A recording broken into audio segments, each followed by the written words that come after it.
13 de febrero. Perdonado. Por eso también David habla de la bienaventuranza del hombre a quien Dios atribuye justicia sin obras, diciendo: Bienaventurados aquellos cuyas iniquidades son perdonadas y cuyos pecados son cubiertos. Bienaventurado el hombre a quien el Señor no culpa de pecado. Romanos 4, 6 al 8.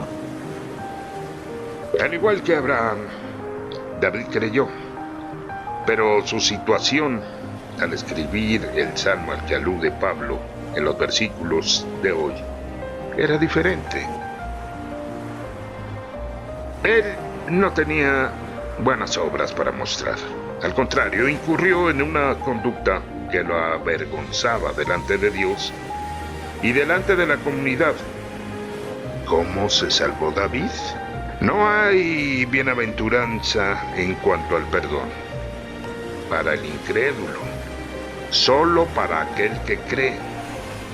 David escribió su conocido salmo de arrepentimiento, el Salmo 32, escrito un año después de su triste historia de adulterio y de asesinato, perpetrado para cubrir su culpa y resguardar su imagen. Sin duda, fue un tiempo de angustia, de lucha espiritual y de culpa, ya que sentía que sus sacrificios no eran aceptados por Dios. Por eso, David dice que es bienaventurado aquel a quien Dios perdona sus transgresiones y cubre sus pecados. Por lo tanto, no lo culpa de pecado.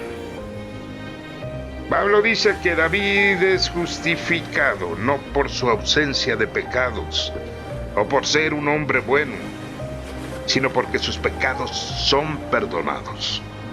El Salmo 32 muestra a un David aliviado, ya que se siente como un pecador perdonado.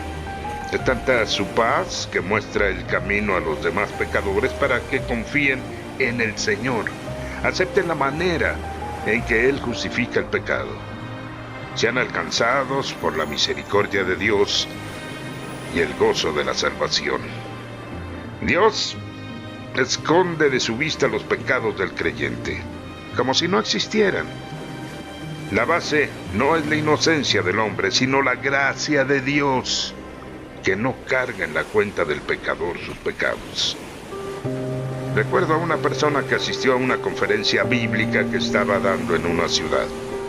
Antes de ir había estado 3 meses encerrados en su pieza, atormentado por la culpa de su vida pasada. Al terminar me agradeció, pero me dijo que se consideraba fuera del alcance del perdón de Dios. Entonces le aseguré que Jesús ya había pagado por sus pecados. Vi unas lágrimas que rodaban en su rostro en aceptación del perdón.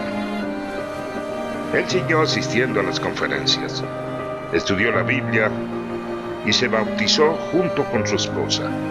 Hoy, tanto su hijo como su nieto son pastores adventistas. ¿Cómo rechazar el perdón cuando para recibirlo solo necesitamos tener fe? Si el Salmo dijera, bienaventurado el que tiene pecado, entonces nadie tendría esperanza. Felizmente dice otra cosa.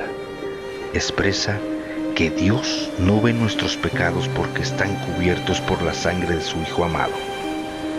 Pero esos son benditos los que creen, ya que han sido perdonados. Experimenta la gracia del perdón ahora mismo.